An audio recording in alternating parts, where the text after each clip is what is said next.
$50,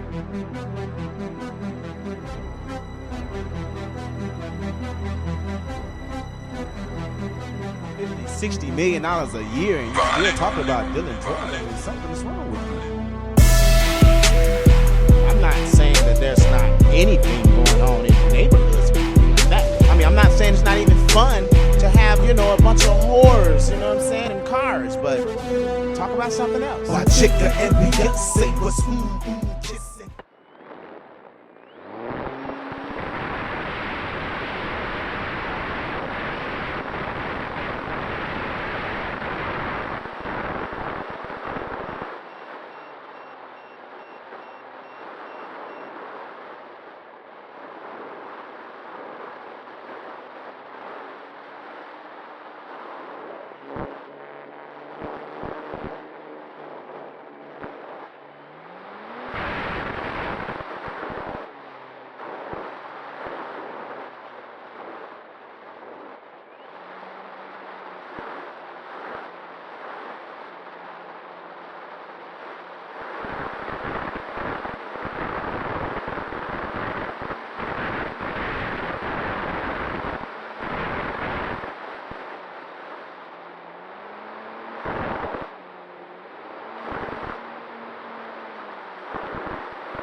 about something real here. Don't forget to click the bell and subscribe.